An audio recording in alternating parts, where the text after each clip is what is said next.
Xuduud marka aad maqasho ereygan waxaa kugu soo dhacaya xuduudda u dhexeeya wadamada Ameerika iyo Mexico oo ah xuduudaha ugu halista badan uguna la yaabka badan caalamka. Balse mowduucana maanta kuma saabsana arrinta. Wadan walba waxa uu leeyahay xad uu la wadaago wadanka kale. Xadkuna waa marinka ay ku kala gooshaan dadka ku nool labada wadan ee deriska ah. Waxaana jiro wadamo xuduudo badan la leh wadamo kale. Balse mowduucana maanta waxaan uga hadli doonaa wadamada ugu badan ee leh xuduudaha dhanka deriska ah. Macnaha wadamada ugu badan ee xuduud la leh wadamo kale. Haddaba daawade aynu gudagalno muuqaalka.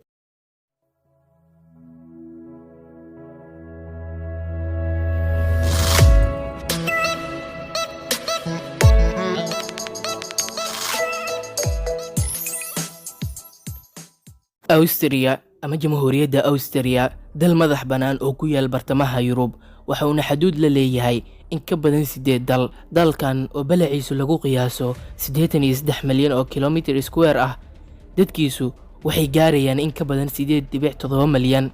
Vienna waa caasimadda iyo magaalada ugu weyn ee dalkan, waxaana ku nool in ka badan 1.7 milyan oo qof. Haddaba muuqaalkeena u soo laabano, dalkan ama Jamhuuriyadda Austria waxa uu xuduud la leeyahay in ka badan 8 dal. Waxaa ka mid ah Germany, Switzerland, Liechtenstein. Waa isweydiinaysaa, balse waa dal aan bad lahayn oo ku yaal buuraha Liechtenstein. Sidoo kale Talyaaniga, Slovenia, Hungary, Slovakia iyo Jamhuuriyadda Czech.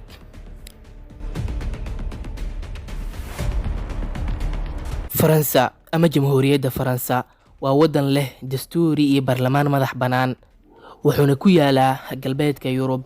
Dadkiisu waxaa lagu qiyaasaa in ka badan 66 milyan. Faransa waa dalka saddexaad ee ugu weyn qaaradda Yurub marka laga reebo wadamada Ruushka iyo Ukraine. Isaguna waxa uu xuduud la leeyahay 8 dal. Waxaa ka mid ah Talyaaniga ama Italy, Switzerland, Germany ama Jarmalka, Luxembourg, Belgium, Spain iyo ismaamulada Andorra iyo Monaco. Dalkan waxa uu ka mid yahay wadamada ugu dalxiiska badan caalamka ee loo soo dalxiisayo.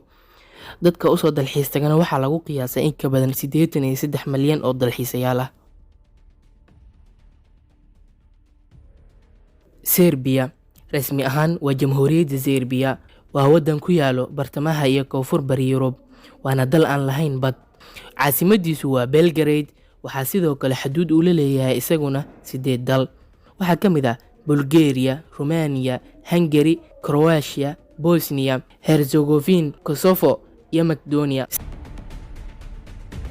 Serbia waxa ay ka mid tahay wadamada ugu muhiimsan koonfur bari Yurub maadaama ay qayb ka ahayd boqortooyadii Cusmaaniyiinta.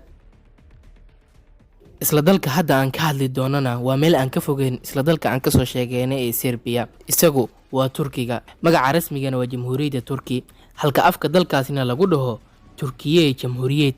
Wareer Turkiyo masaxba Türkiye Cumhuriyeti. alla ilaahay waaba la helayaa. Turkigu waa wadan ku yaal jasiiradda Anadol ee galbeedka Aasiya iyo qaybta yar ee jasiiradda Balkan ee koonfur bari Yurub. Istanbul waa marinka ama magaalada u dhaxaysa dadka u kala gooshaya Yurub iyo Aasiya, waana magaalada ugu weyn dalkaas. Isaguna waxa uu xuduud la leeyahay in ka badan 8 dal. Waxaa ka mid ah Suuriya, Ciraaq, Iiraan, Azerbaijan, Armenia, Georgia, Bulgaria iyo Gariiga.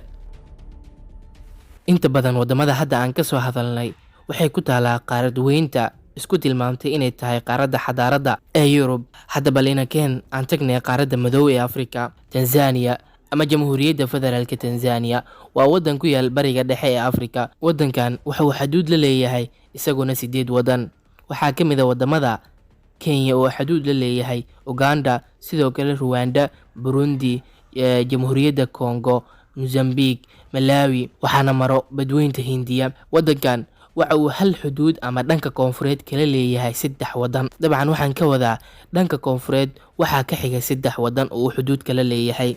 Zambia si rasmi ahaan Jamhuuriyadda Zambia waa wadan aan lahayn bad, waxa uuna ku yaalaa koonfurta Afrika. Caasimadda dalkan waa Lusaka, wuxuuna xuduud la leeyahay isaguna 8 dal oo ah Mozambique, Malawi, Tanzania, Jamhuuriyadda Dimuqraadiga ee Congo, Angola, Namibia, Botswana iyo Zimbabwe.